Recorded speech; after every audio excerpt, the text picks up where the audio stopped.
Bienvenidas y bienvenidos a Gente Ve Opiniones. Es un gusto, es un placer que nos acompañe en este miércoles 30 de mayo, el último miércoles del mes de mayo, ya el quinto mes del año, en la cintura de la semana. Y qué mejor momento para hablar de cómo está la situación fiscal del país. Para ello nos acompaña el ministro de Hacienda, Nelson Fuentes, a quien le damos la más cordial bienvenida. Bienvenido, buenas noches. Buenas noches, María Teresa. Buenas noches a todas las personas que nos acompañan y que nos brindan un momento de su tiempo para escucharnos. Bueno, entendemos que usted comenzó funciones ya como ministro el 1 de abril, ¿es así? Es correcto. ¿Y cómo avanza el Ministerio de Hacienda, ministro, a partir de, pues ya, claro que no llegó a Hacienda en abril, tiene por lo menos 8 años, en 2010, sí. Pero ¿cómo avanza en este momento el trabajo en el Ministerio? Bueno, la verdad que el Ministerio a lo largo de los años ha tenido, digamos, una serie de esfuerzos en materia fiscal que hay que reconocerlos. La etapa dura de la crisis económica que sufrió el país en el 2008 nos llevó, digamos, a tener acciones de política fiscal que fueron duras sin duda alguna para la población. Y en ese sentido, pues se reconoce que ha habido esfuerzos en materia de ingresos y en materia de gastos que nos han llevado a un punto de inflexión en el cual el 2017 y con 2018 pues es un periodo en el cual las finanzas públicas se encuentran en algún sentido estables, ¿no? El Fondo Monetario reconoce en el informe de artículo 4 que ha salido el comunicado de prensa hace 2 semanas que El Salvador ha hecho esfuerzos por estabilizar y reducir el déficit fiscal y estabilizar, aún más importante, la deuda pública. Entonces creo yo que a veces nosotros pensábamos que la población no sentía, digamos, las medidas de ajuste que se llevaron en esos años, pero realmente sí ha sido duro para la población y creemos que hay que aprovechar esta ventana de oportunidad que tiene el país para crecer. Muy bien. Gente Ve, generalmente tratamos de que la teleaudiencia, que no solamente es nacional, transmitimos a través de Facebook Live, tenemos mucha audiencia, la diáspora salvadoreña en todo el mundo, especialmente en Norteamérica, y un poco de explicar el tema de las finanzas públicas. Cuando hablamos de finanzas públicas, ¿a qué nos referimos? Bueno, la Constitución nos manda a mantener como hacienda pública el equilibrio macroeconómico y fiscal del país, ¿no? Entonces, mantener unas finanzas públicas sanas es que bajo un enfoque de largo plazo, de mediano y largo plazo, el país se encuentre en una situación económica y fiscal, las condiciones financieras del Estado se encuentren en una situación en que sea sostenible cumplir con los compromisos financieros y con los compromisos sociales, es decir, que el país tenga para pagar su deuda pública y para pagar los compromisos sociales que ha adquirido. En la medida en que las finanzas públicas sean sanas bajo ese concepto, entonces el país es sostenible. Eso es importante, digamos, en qué medida mantenemos niveles de déficit fiscal, es decir, la relación que hay entre los ingresos y los gastos, se acorte la distancia y llegue al equilibrio y que la ruta de endeudamiento deje de crecer, como lo ha sido a través del año 2017 con la reforma de pensiones y el ajuste que se ha hecho, y que sea sostenible en el tiempo. Entonces, para los próximos 10 años, el cálculo en materia de finanzas públicas que se hace es que esa deuda se va a mantener estable. Bueno, y es como viéndolo ya en la microcasa, ¿verdad? Que uno tiene que ir no aumentando las deudas, sino tratar de que vaya a la par el ingreso con el... Regularizando un poco la situación, efectivamente, es decir, como una gran casa en la cual uno tiene que tratar de acostumbrarse a que los ingresos corrientes que uno tiene los utilice para esos gastos corrientes que uno tiene. Y hay una regla de oro que nosotros hemos tratado de impulsar a lo largo de estos años, en materia económica, así se dice, que el endeudamiento público debe llevarse a cabo solo para inversión. Es decir, que de aquí en adelante todo aquello que sea deuda debe ser sometido solo como inversión pública. Muy bien. Esa es la regla de oro. Vamos a hablar de eso más adelante porque entendemos que hay varios préstamos que están en stand-by, en espera de ser aprobados. Pero a principios de mayo, las autoridades del Ministerio de Hacienda anunciaron que se superó la recaudación del impuesto a la renta correspondiente al año fiscal 2017. Tenemos una nota con Fabiola Dueñas que queremos presentarle a continuación. Fueron un total de 513.844 declaraciones de renta presentadas ante el Ministerio de Hacienda. 482.913 fueron presentadas por personas naturales y 30.931 corresponden a personas jurídicas. Conforme a las declaraciones del ejercicio fiscal 2017, la meta proyectada era de $390.1 millones. Sin embargo, la proyección fue superada por $4.9 millones, es decir, que a las arcas del Estado ingresaron $395 millones en recaudación del impuesto sobre la renta. Las autoridades de Hacienda han expresado sus muestras de agradecimiento a los contribuyentes y llaman a continuar fomentando una cultura tributaria responsable. Con estos resultados podemos ver que ha mejorado la recaudación. ¿Cómo han sido estos resultados positivos? Si puede explicar un poco más. Bueno, ¿a qué se debe el incremento de la recaudación, no? Hay tres factores que tienen que ver con este tema. Primero, hay que decir claramente que qué bueno que se haya superado la meta de recaudación del impuesto sobre la renta, porque nos dice que la economía está creciendo, ¿no? Tener 5 millones más del presupuesto es valioso, porque eso nos dice que la estructura en la cual se estimaron los ingresos en el presupuesto es correcta, ¿no? Frente a eso, estamos creciendo a una tasa del 7.8%, algo que no habíamos tenido en muchos años. Y como digo, esto se refiere a tres factores. El primer factor es el factor crecimiento económico. Estamos creciendo por encima de nuestro PIB potencial, es decir, el crecimiento económico potencial de El Salvador es del 2% y ahora estamos creciendo por encima de ese 2% y es lo que nos está dando estos ingresos adicionales, ¿no?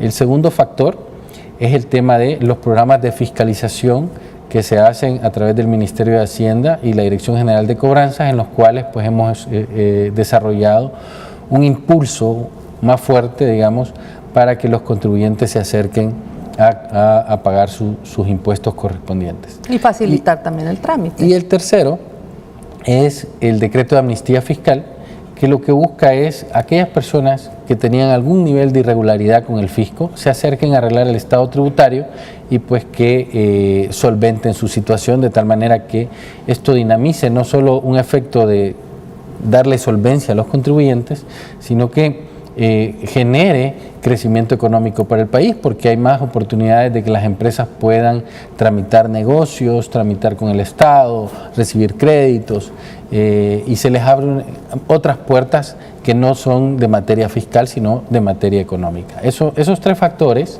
nos han dado, digamos, este crecimiento importante en los ingresos y que esperamos que continúe a través del año, ¿no? En este decreto de amnistía fiscal, como ha habido también varios y generalmente se hablaba de que la gente no se estaba como adscribiendo a esta manera en donde se le amnistía y tiene facilidades para pagar. En esta oportunidad, en este último año, la gente lo ha buscado, la gente se ha informado, ha tenido manera de... Yo creo que ha habido aquí un mayor enfoque, primero de comunicación, de acercar al Ministerio de Hacienda al contribuyente, de tener una estrategia de llamarle a las personas que tenían esas deudas y decirles, mire, es el momento de que se acerque y solvente, digamos, su situación. De esa manera hemos comenzado desde los más grandes hasta los más chiquitos para que cumplan, digamos, con su deber constitucional de pagar sus impuestos, ¿no? Y segundo, creo que el espacio de tiempo que existe ahora en esta amnistía fiscal ha sido bastante, digamos, por decirlo. No es un espacio de un mes, no han sido 2 meses, sino que, bueno, ya llevamos prácticamente 6 meses, lo que lleva el año y el mes de diciembre, en el cual nosotros hemos podido recoger estos ingresos, que lo que buscamos es cumplir con los 3 objetivos, ¿no? Los 3 objetivos del Ministerio de Hacienda son facilitar al contribuyente, recaudar impuestos y controlar la recaudación y a los contribuyentes en la medida de hacerlos cumplir la ley, ¿no? Muy bien, entonces está clarito. Facilitar, recaudar y controlar esa recaudación. Esta mañana el presidente del Banco Central de Reserva, el licenciado Cabrera, hablaba de que la economía salvadoreña en las variables económicas está creciendo, como usted ya lo decía, también arriba del potencial. Se ha mejorado el poder adquisitivo de los hogares. En esto ha contribuido, por ejemplo, el aumento al salario mínimo que se dio en enero del año pasado. Y también se ha reducido la pobreza, la desigualdad. Este es un tema que poco también se difunde en cómo se ha llegado a estos temas. Y entendemos que la recaudación de impuestos es otro elemento que puede contribuir a este crecimiento favorable a la economía. ¿Esto es así? Aquí hay un tema que es importante ver, es decir, cómo generamos una política fiscal que no sea restrictiva. Desde el 2008, digamos, hasta el 2016, 17, incluso hemos llevado a cabo una política fiscal restrictiva que dice, bueno, debemos de hacer los esfuerzos por incrementar el gasto, pero no incrementar el gasto de tal forma que afecte a la economía. Es decir, en la medida en que se aumentan los salarios, en la medida que se incrementan los programas en los cuales el Estado está desarrollando esfuerzos, pues es bueno, ¿no? Es bueno para la economía. Del 2009 al 2014, esta política fiscal fue de incrementar el gasto público, que es una política fiscal expansiva, pero del 2014 al 2017 se generó una política fiscal restrictiva, digamos, porque el incremento del gasto subió más que la economía. Entonces había que mediar el tema. De ahí las medidas de austeridad. Estas medidas de austeridad. Ahora, ¿qué pasa para 2018? 2018 y la próxima administración pública deberá hacer sus mejores esfuerzos para mantener, digamos, que el gasto público no crezca más que la economía, pero que aproveche, digamos, la capacidad fiscal que ahora hay para impulsar otros proyectos que le puedan dar un giro al tema del crecimiento económico. Es decir, hay que aprovechar este año y el próximo para que este país crezca y podemos desarrollarlo a través de medidas de política fiscal. Yo quisiera que ahondáramos un poco más en el tema del gasto público y cuáles han sido como estas medidas que usted hablaba restrictivas o podríamos llamar medidas de racionalización del gasto, justo para hacer más eficiente la asignación que la Hacienda Pública le da a las diferentes carteras de Estado. Más o menos que nos pudiera explicar. Bueno, en el año 2016 se aprobó la Ley de Responsabilidad Fiscal y esta ley, digamos, es una serie de normativas y parámetros que deben regir la dinámica de las finanzas públicas. Cómo se debe manejar la situación de los ingresos, cuál es la situación de los gastos, cuáles son los parámetros, qué nivel de déficit deberíamos de tener y cuáles son los alcances en materia de deuda pública. En materia de gastos, la Ley de Responsabilidad Fiscal dice que los bienes y servicios y las remuneraciones del sector público no financiero no deben crecer más que el PIB nominal. En otras palabras, ¿qué significa? Que los salarios del sector público no pueden crecer a 8%, por decir algo, mientras que la economía crece al 4.5%, que es el crecimiento real, que es 2.5, digamos, en promedio, más 2% de inflación. Entonces, 4.5% es el crecimiento del PIB nominal. ¿Qué quiere decir esto? Que los salarios no pueden crecer más que 4.5% y los bienes y servicios del Estado no pueden crecer más que 4.5%. ¿Por qué? Porque si hay un gasto de consumo, un gasto corriente que crece más de lo que la economía le da, entonces no hay economía que lo aguante. por eso es que se necesitan mecanismos de restricción de gasto. ¿Por qué? Porque a veces hay muchas necesidades financieras, hay muchas necesidades de grandes programas sociales, pero que la economía no nos da para tener ese nivel para cubrir esos compromisos. Entonces se necesitan reglas fiscales para decirle a las distintas carteras de Estado, todos debemos de tratar de hacer más eficiente el gasto público. Y eso es lo que buscamos con estas reformas que nosotros queremos impulsar, de cambiar la forma de hacer presupuesto. Y un poco para traducirlo en lo que a veces, vaya, por ejemplo, hay ministerios como el Ministerio de Salud, que tenía un escalafón que cada vez crece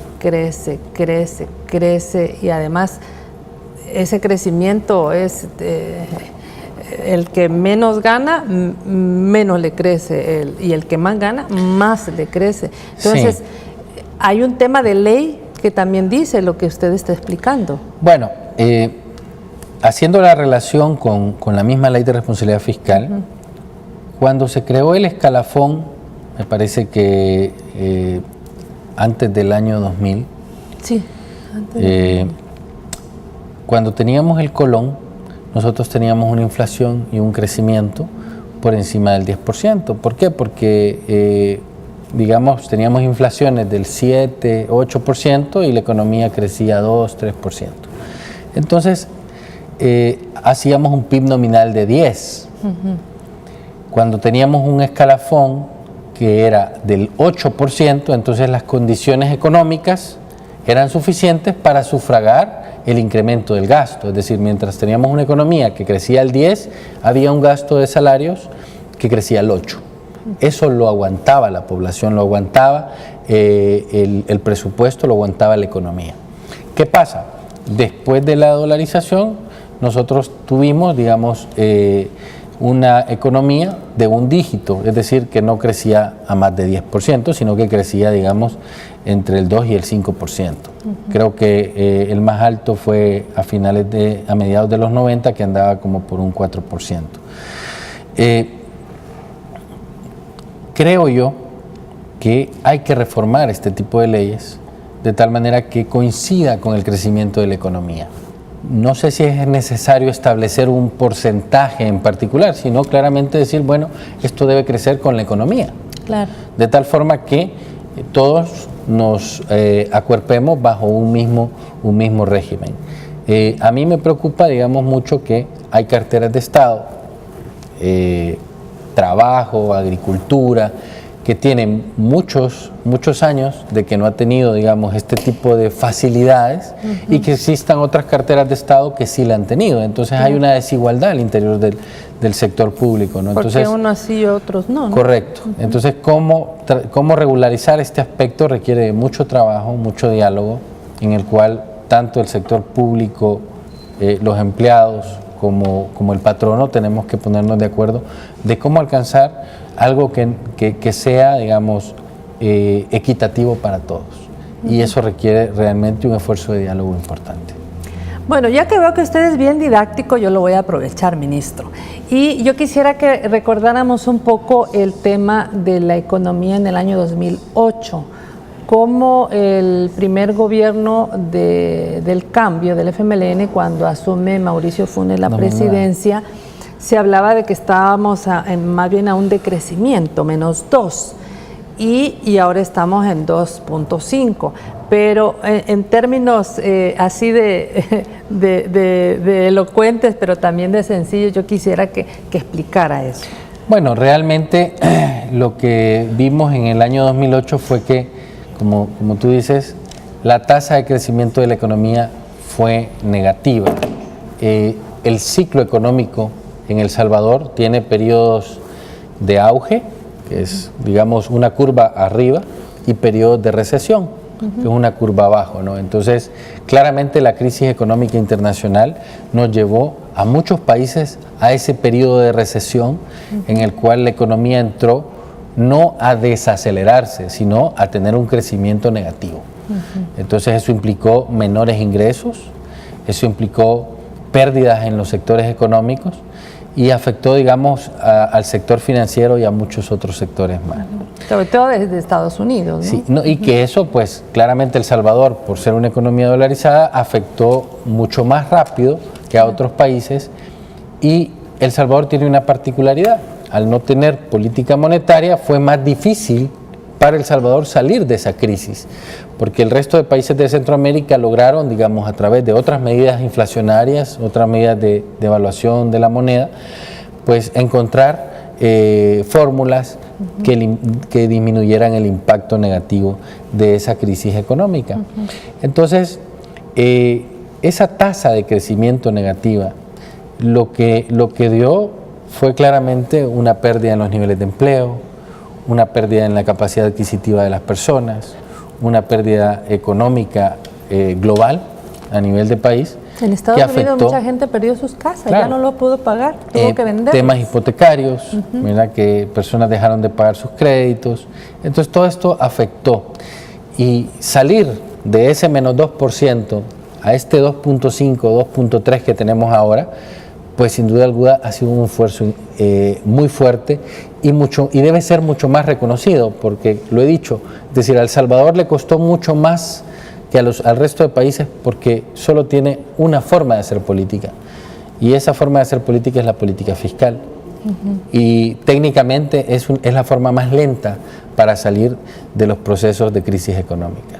Pero también habla de la sanidad de las finanzas públicas. Claramente, pues, ha costado mucho y tomar en cuenta el reconocimiento que hace el Fondo Monetario, digamos, este año es muy importante, porque para nosotros es valioso, digamos, que esta administración al final diga, a lo largo de estos 10 años hemos logrado tener un déficit fiscal bajo, una relación de ingresos y gastos, como he dicho, y que la deuda pública del Estado sea estable.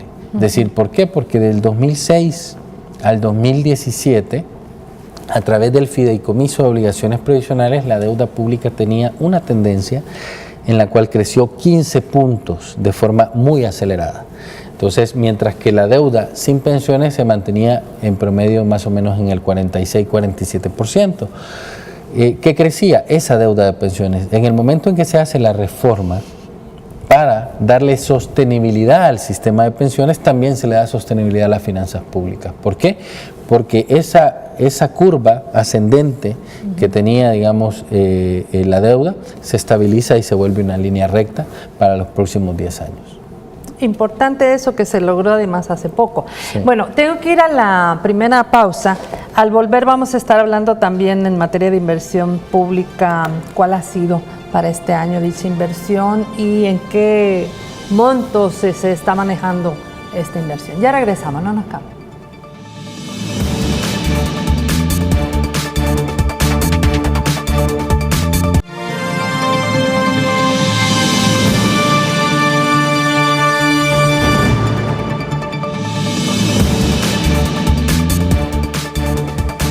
Conversando con Nelson Fuentes, ministro de Hacienda. Quisiéramos saber ahora el tema de la inversión pública, ministro. ¿Qué se puede destacar? ¿Cómo va la inversión pública este año? Y si quisiéramos también hacer un comparativo con el año anterior para poder tener un parámetro de dicha inversión. Bueno, creo que es importante señalar, antes que nada, que el tema de la inversión pública ha sido duro para esta administración. Creo yo que los programas de ejecución de la inversión pública han tenido algunos retrasos en el tiempo, a lo largo de los años, principalmente porque a veces los procesos de licitación se tardan más de la cuenta, ¿no? Es decir, aquello que puede tardar 3 meses, puede durar 6 a 9 meses el proceso de licitación. ¿Por qué? Porque hay licitaciones que se declaran desiertas, porque hay algunos aspectos que no se logran completar, porque probablemente la empresa está por encima del valor que se puede declarar. Entonces, ha habido aspectos que han detenido los programas de inversión. El año pasado fue un año complicado. A esta fecha, digamos, al cierre de abril, voy a hablar, teníamos una ejecución de 129 millones. Eso implicaba una inversión más o menos del 53%. Y al cierre de este año, es decir, perdón, al mes de abril de este año, tenemos una inversión de 194 millones, es decir, hemos crecido más o menos 60 millones y estamos en un porcentaje de ejecución del 56%. Hemos tenido a esta fecha otros niveles mejores. En el 2016 teníamos el 68% de ejecución a esta fecha. En el 2014 estuvimos al 62% y en el 2013 estuvimos al 70%. Es decir, creo yo que ha habido algún nivel de afectación del lado de la ejecución de la inversión pública, por un lado, el primer aspecto, pero por otro lado, digamos, llevamos ya más o menos 2-3 años en los cuales el programa de inversión pública y de las aprobaciones legislativas se ha detenido, ¿no? Es decir, que no hemos tenido las aprobaciones y los acuerdos políticos necesarios para que los programas de inversión que maneja, digamos, el órgano ejecutivo, pues se implementen. Y eso, sin duda alguna, también ha afectado, digamos, en qué medida las carteras de Estado pueden llevar a cabo proyectos de inversión. Y los rubros de mayor inversión que podríamos estar hablando, ¿en dónde se ubican? Bueno, a la fecha, como he dicho, el mes de abril, Fovial lleva el 70% de ejecución, el MOP lleva 60% de ejecución, la Dirección General de Centros Penales y el Ministerio de Justicia llevan el 81% de ejecución, el Viceministerio de Vivienda lleva el 70% de ejecución, el Ministerio de Salud lleva el 73% de ejecución, el Ministerio de Educación lleva el 100% de ejecución, la Fiscalía General lleva el 75% de ejecución, al igual que el Ministerio de Agricultura, y el Ministerio de Medio Ambiente lleva 62% de ejecución. De ahí el Ministerio de Trabajo y Previsión Social tiene 61%, Fonavipo tiene 64%, más o menos por ahí se encuentran, y hay otras pues que todavía están muy lentas, ¿no? Que han ejecutado muy poco. El Ministerio de Turismo lleva apenas el 15%, el Centro Nacional de Registro lleva el 11%, el Seguro Social lleva el 1%, entonces hay algunas carteras que están disminuyendo ese nivel de ejecución, por la que otras están aumentando, ¿no? Y en este caso, ministro, usted, se reúne con las diferentes carteras y les dice, bueno, a ver, estamos por un lado bastante bien, pero por otro no tanto. ¿Cómo se llegan a estos? Ciertamente el Ministerio de Hacienda tiene la orden, digamos, por ley, de darle seguimiento al programa de inversión pública. En ese sentido nosotros pues damos seguimiento a los proyectos, pero adicionalmente la Secretaría Técnica pues ha entrado, digamos, con un rol más fuerte, en el cual pues ejerce algún nivel de presión importante a las carteras para que éstas ejecuten de una forma más eficiente y más eficaz, ¿no? En ese sentido, pues el vicepresidente de la República está haciendo muy buenos esfuerzos con las carteras de Estado, reuniéndose con ellas para que aceleremos los procesos y que podamos utilizar los recursos que están destinados para ejecución de inversión este año. Que en este caso, yo recuerdo que el vicepresidente se reunió con diferentes carteras de Estado para ver el tema del Fovial, ¿verdad?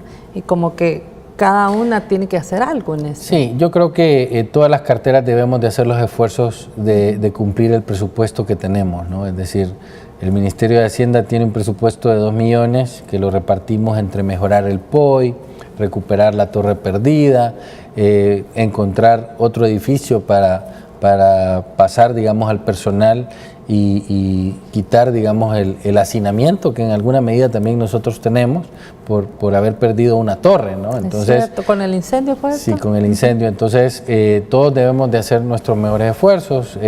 Vamos a comprar alguna infraestructura tecnológica para mejorar los servicios, el tema de facturación electrónica, la prueba piloto que queremos hacer, mejorar el amatío, mejorar metalío.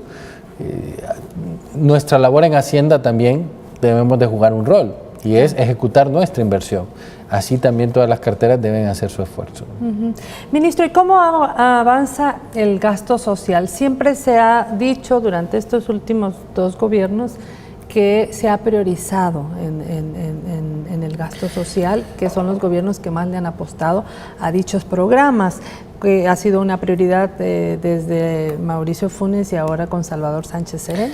Sí, realmente, digamos, del 2009 a la fecha, el cambio de visión del Estado es diferente, ¿no? Es decir, ha habido una modificación en el sentido de que ha habido también un aporte a aquellos sectores más vulnerables de la economía y del país, pues de la sociedad salvadoreña, que necesitan, digamos, que el Estado sea un soporte para ellos y que les dé un impulso para que puedan crecer, ¿no? Creo yo que el tema de los programas sociales, el paquete escolar, los refuerzos que se han dado al Ministerio de Educación, los zapatos, el vaso de leche, aquellos aspectos que pueden mejorar el tema, por ejemplo, de la educación, es decir, cuán importante es que un niño tenga un vaso de leche en la mañana y cuánto le afecta esto en la educación primaria que podamos tener. Probablemente medirlo sea difícil ahora, pero cuando ese niño tenga 12, 15, 18, 20 años, digamos, va a tener una mejor comprensión por el nivel de educación que ha tenido, porque ha sido mejor nutrido. Entonces, fomentar estos programas sociales fue un pensamiento que costó que la población lo entendiera, que los distintos sectores lo entendieran, pero realmente es cubrir aquellas brechas sociales históricas que por mucho tiempo no se habían desarrollado, ¿no? Entonces, aunque todavía hay analistas que dicen que eso es un despilfarro, que no es necesario, que mucho papá gobierno. Por eso creo que es importante tener reglas fiscales, ¿no? Es decir, aquel manejo prudente del gasto, de tal manera que no se vuelva tampoco un crecimiento acelerado por cubrir otro tipo de aspectos que no son necesariamente de finanzas públicas o que no son necesariamente de apoyo económico y social. Ministro, entiendo que usted hace poco presentó a la Asamblea Legislativa 3 proyectos de decreto en los que integra una nueva estrategia de financiamiento de la deuda del Estado para que, como usted lo ha explicado, pues se estabilicen las finanzas del Estado. Quisiera que nos contara cómo está la situación de la deuda externa, de la deuda interna y que nos hable un poco más sobre esta estrategia de financiamiento que usted ha planteado. Claro. Bueno, pues nosotros presentamos a la Asamblea Legislativa con autorización del presidente de la República, el profesor Sánchez Serén, tres proyectos de ley que conforman, digamos, esta estrategia de financiamiento de corto, mediano y largo plazo. El primer proyecto es un cambio de fuente de financiamiento del presupuesto. En el mes de enero se aprobó por mayoría calificada el presupuesto del Estado para el ejercicio 2018, en el cual se aprobaron 350 millones para que el Estado salvadoreño pueda emitir deuda pública y poder financiar el presupuesto. Al mismo tiempo, en el dictamen que firman, digamos, los diputados de la Comisión de Hacienda, se dejó que el gobierno iba a hacer sus mejores esfuerzos para poder encontrar un crédito de apoyo presupuestario con un organismo internacional, de tal forma que las condiciones financieras de ese financiamiento fueran mejores para el Estado, ¿no? ¿Y a qué voy con esto? Es decir, si El Salvador sale al mercado a buscar que inversionistas compren deuda pública, esta deuda pública se puede conseguir a una tasa de interés del 7.5% en promedio para pagarse en un periodo de 10 años al vencimiento, es decir, al 10º año, y los 10 años se pagan intereses. Mientras que si salimos con un organismo internacional, que es lo que hemos hecho trabajando con el BID, un préstamo de 350 millones, las condiciones financieras pueden ser más o menos a una tasa del 3.25, con un periodo de 25 años y 5 años de gracia. Es decir, las condiciones financieras que puede tener el Estado adquiriendo este tipo de crédito son mucho mejores que adquiriendo una deuda pública a través de una emisión internacional. Ese es el primer proyecto. Ajá, quiero ahondar en ese primero. ¿No afecta el hecho de que, por ejemplo, con el Banco Interamericano de Desarrollo, diferentes carteras de Estado tengan proyectos pendientes de aprobación de préstamo, por ejemplo, el de salud de 170 Sí afecta, es decir, claramente el BID nos ha dicho, bueno, ¿cómo es que están pidiendo un crédito de apoyo presupuestario si no se autorizan, digamos, los proyectos de inversión? Y es muy importante para ellos que demos señales positivas de que los proyectos de inversión se aprueben, ¿no? Porque ellos tienen un porcentaje que probablemente no lo hemos comunicado bien, pero el 70% de los recursos del organismo internacional tienen que ser destinados para inversión y el 30% para créditos de apoyo presupuestario. Entonces, por eso es importante que se aprueben estos préstamos, claro, para que cumplan, digamos, ellos la restricción que el mismo banco tiene, ¿no? Claro. De lo contrario, se ven impedidos con la aprobación. Por eso es importante, nosotros dijimos, bueno, vamos a priorizar los préstamos que estaban pendientes en la Asamblea y dijimos, queremos que la Asamblea nos apoye con 2 préstamos. El préstamo de administración tributaria por 30 millones y el préstamo para el Ministerio de Salud para fortalecimiento del sector por 170 millones. Esos 2 préstamos son fundamentales para que el BID al interior de su directorio pueda aprobar y que no tenga, digamos, el incumplimiento ellos mismos de esos parámetros que restringen la aprobación de crédito de los países, ¿no? Es que el lunes, en la reunión que hubo de la Comisión de Hacienda y especial del presupuesto de la Asamblea Legislativa, Carmiña Moreno, que es la representante del BID en el país, eso les decía a los diputados. Hay pendiente un préstamo de 350 millones, pero ustedes no quieren aprobar el de 170. Bueno, no lo dijo así, pero en otras palabras, era necesario aprobar. Lo que pasa es que ciertamente ellos tienen restricciones como banco, ¿no? Es decir, no pueden apoyar a un país en un crédito de apoyo presupuestario si no tienen desarrollado proyectos de inversión, porque esas son las políticas que tienen ellos, ¿no? Claro que sí. Bueno, esa era la primera propuesta, me decía. ¿La segunda? Sí, la segunda propuesta, me tengo que regresar al año 2016, cuando se firma el Acuerdo de Sostenibilidad Fiscal en noviembre, que se aprueba también la Ley de Responsabilidad Fiscal, se autoriza al órgano ejecutivo para que emita un tramo de deuda a través de modificar la deuda de corto plazo a deuda de largo plazo. Las llamadas letras del Tesoro Público, ¿no? Las LETES. Entonces estas LETES las convertimos, digamos, a deuda de largo plazo, pero la Ley de Responsabilidad Fiscal, en el artículo 26, dice que se debe pagar el segundo tramo y cubrir el saldo de las LETES para que podamos disminuir y generarle una restricción más al presupuesto, que es que no podamos emitir 30% como lo hacemos ahora, sino que 20%. Entonces, con esto lo que nosotros buscamos es 2 aspectos. Uno, convertir esas LETES que tenemos por 800 millones de corto plazo a largo plazo y disminuir los costos financieros para el Estado y cumplir la Ley de Responsabilidad Fiscal, llevando al Congreso la solicitud para que automáticamente, como se incluyó el articulado en el presupuesto de este ejercicio fiscal, de este presupuesto, pasar la emisión de LETES del 30% al 20% como porcentaje de los ingresos del Estado. Entonces, aquí estamos cumpliendo un compromiso que se adquirió en el año 2016, de tal forma que podamos, digamos, mantener una restricción fiscal adicional para que las finanzas públicas sean aún más sanas. ¿Y la tercera?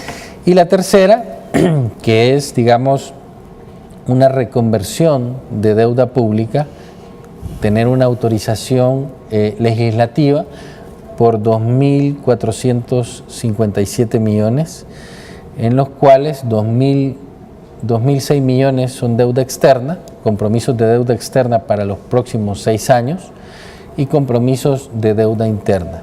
Esto implica, digamos, que no vamos a tener que ir a la Asamblea Legislativa a generar aprobaciones legislativas año con año. Lo que nosotros buscamos es que en una sola aprobación, periodo, ¿no? por el periodo de la próxima administración pública, se garantice la estabilidad y los compromisos financieros. Esto quiere decir que tengamos la capacidad de darle la certidumbre a los inversionistas internacionales que son compradores de deuda pública salvadoreña, de que no va a haber un problema político por alcanzar consensos para pagar esa deuda pública, ¿no? Entonces, yo creo que ese mensaje al exterior, a los inversionistas, al mercado internacional, es importante para darle mayor capacidad a este país para que generemos crecimiento económico. Y hay que aprovechar, digamos, este espacio que tenemos desde marzo, digamos, desde abril a octubre, antes que comience la carrera por la próxima administración pública, de tal manera que logremos los consensos necesarios para poder llevar a cabo esta estrategia. Que va a beneficiar, por supuesto, al próximo gobierno, sea quien llegue. Correcto. Bueno, con esto nos vamos a la segunda y última pausa y al volver vamos a hablar de cómo estamos viendo a las y los legisladores para que aprueben estas propuestas que nos acaba de presentar el ministro. Ya regresamos.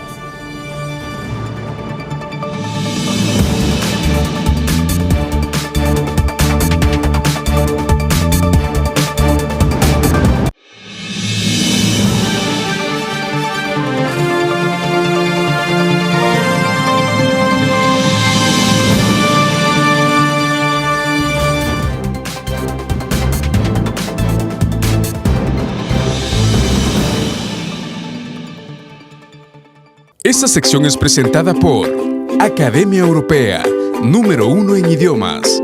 Inscríbete hoy, matrícula gratis. Gran Open House, 1, 2 y 3 de junio. Bueno, ya nos explicó el ministro de Hacienda cuáles son las propuestas que ha llevado al seno de la Asamblea Legislativa. Quisiéramos conocer un poco cómo está viendo la correlación, lo que han discutido las y los parlamentarios para esta estrategia, y también uniéramos esto a estos préstamos pendientes que están en la Asamblea, que entiendo que hay uno del Ministerio de Hacienda que es para fortalecer también la cartera de Hacienda. Cuéntanos. Bueno, la verdad que antes de que hubiera el cambio en la legislatura, fuimos a la Asamblea a presentar todo el programa de préstamos que nosotros queríamos que el órgano legislativo pues tomara en cuenta, ¿no? En esa medida pues presentamos el préstamo de 30 millones de administración tributaria, que tiene componentes para fortalecer a la Dirección General de Impuestos Internos, como el tema de facturación electrónica, que es muy importante porque esto de alguna manera es un mecanismo para disminuir los espacios de evasión y elusión fiscal sin tener que recurrir, digamos, a mayores impuestos, ¿no? Está reconocido en muchos países en el mundo donde se ha llevado a cabo este instrumento, que su capacidad de recaudación es muy ágil. Nosotros esperamos que una vez que se implemente el mecanismo para los grandes contribuyentes, en un periodo de 2 a 3 años, se logre recolectar hasta un punto de PIB adicional. Eso implica más o menos 250, 260 millones de dólares, sin necesidad de recurrir a nuevos impuestos. Entonces, eso es importante. Adicionalmente, el préstamo también tiene esfuerzos para mejorar la infraestructura física y aduanera y tecnológica de las aduanas. Eso implica pues mejorar mucho los sistemas que tenemos actualmente, porque tenemos todavía grandes vacíos en nuestros sistemas que debemos de tratar de mejorar, ¿no? Y adicionalmente también el área de tesorería y cobranzas, pues que nos va a dar, digamos, mayores herramientas para poder avanzar. Ese es el préstamo de administración tributaria. Luego tenemos el préstamo de 670 millones que también les expliqué en rasgos financieros y generales en ese momento a la Asamblea. Bueno, debo partir. después de esa explicación se aprueba la primera vuelta, en primera vuelta el préstamo de administración tributaria. Yo espero, digamos, el día martes regresar a la Asamblea a pedirles la aprobación con mayoría calificada para que este proyecto pues ya entre a trabajar, ¿no? Ahora bien, el préstamo de salud. El préstamo de salud también lo expliqué, digamos, como he dicho, a la parte financiera, y la ministra doña Violeta, pues ella llegó el lunes pasado a presentar todo el esquema de funcionamiento del préstamo. Yo esperaría pues que las condiciones políticas realmente nos muestren que más allá de quién está en el gobierno y quién permanece en el órgano legislativo con mayoría, nos lleven a alcanzar acuerdos. Acuerdos no por el bien de los partidos políticos, sino por el bien del país, ¿no? De la sociedad salvadoreña, que requiere de estos recursos, ¿no? Yo creo que es importante porque siempre se dice que debe mejorar la educación, debe mejorar la salud, debe mejorar la seguridad, pero es aquí donde hay que apostarle al país y decir, bueno, qué bueno tener un hospital de primer mundo, qué bueno tener una mejora y una ampliación en materia de salud para la población salvadoreña y el hecho de tener nuevas unidades de salud, pues eso también nos va a fortalecer como país, no como gobierno, nos va a fortalecer como país porque vamos a tener mayores capacidades. Entonces, yo creo que los partidos políticos también han hecho un buen trabajo de análisis, de estudiar el préstamo.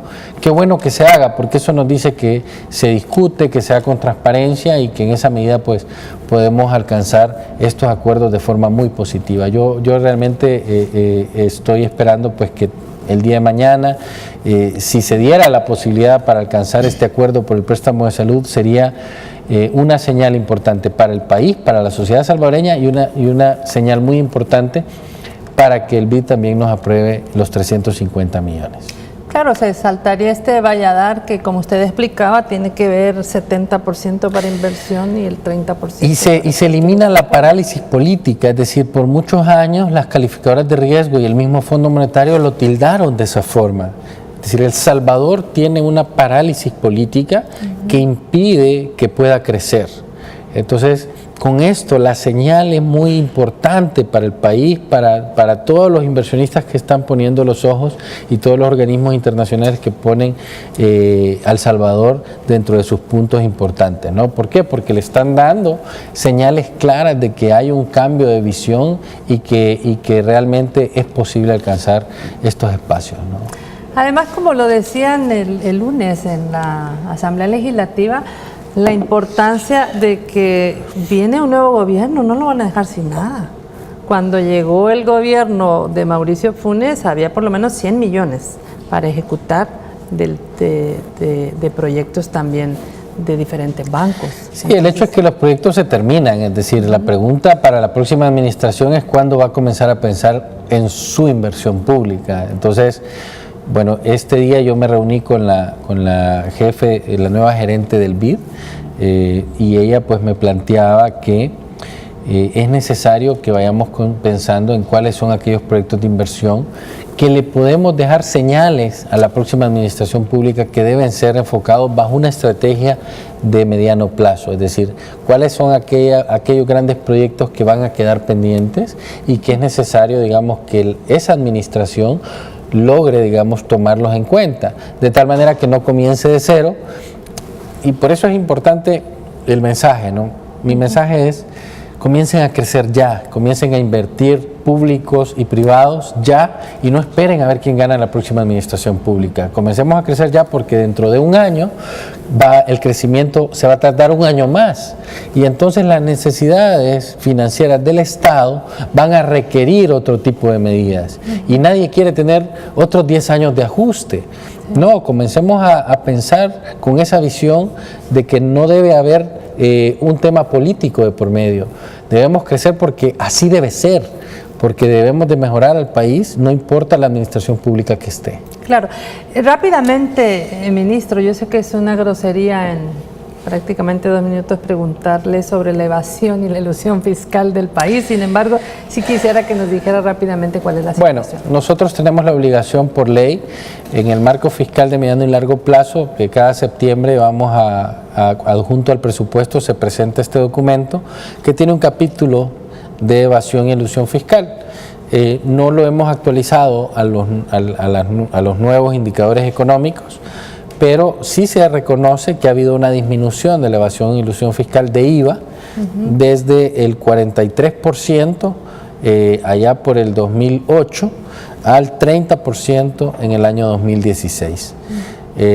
Esto se debe a que ha habido esfuerzos importantes a lo largo de todos estos años que mejoran, digamos, a través de medidas de legislación y medidas administrativas que nos hacen disminuirla.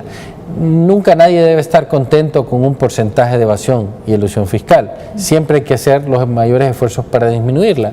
Claramente, este préstamo de administración tributaria nos va a dar muchas herramientas para disminuir, digamos, estos niveles y encontrar aquellos contribuyentes. ¿Cuánto deja de percibir actualmente el Estado por esto? Más o menos ese 30% son como unos 700 millones de dólares. Todos los países tienen evasión fiscal, nosotros no somos indiferentes a eso, pero todos los países estamos llamados a disminuir los niveles de evasión fiscal porque siempre hay personas que no contribuyen. Entonces estamos llamados a pedir factura. Nosotros como consumidores debemos exigir la factura y en el momento en que a través del mecanismo de factura electrónica uno va a un supermercado, a una tienda, a cualquier centro comercial, en el momento que le den la factura a uno, esa factura está en Hacienda, estará en Hacienda y eso nos garantiza, digamos, que no va a haber procesos intermedios en los cuales un mal empresario, porque hay que decir que más de alguno es mal empresario, no todos son así, siempre hay buenos empresarios y tenemos muy buenos empresarios en este país, que lo que buscamos es disminuir esos espacios de elusión y evasión fiscal. Bueno, pues se nos terminó el tiempo. Gracias, ministro, por venir. A sus órdenes, María Teresa, encantado de estar aquí esta noche y estamos disponibles cuando lo necesiten. Bueno, pues hemos tenido información valiosa para que usted analice la importancia de construir país, donde las y los legisladores son importantes para dar señales de movimiento positivo para El Salvador. El día de mañana a las 7 de la mañana, si usted llegó tarde, puede volver a ver esta entrevista. Supimos que tuvimos problemas con Facebook Live al inicio con el audio y a las 7 de la noche le invitamos a una nueva entrevista. Gracias por su sintonía. Buenas noches.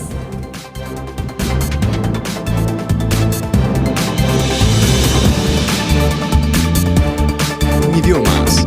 Inscríbete hoy, matrícula gratis. Gran Open House, 1, 2 y 3 de junio.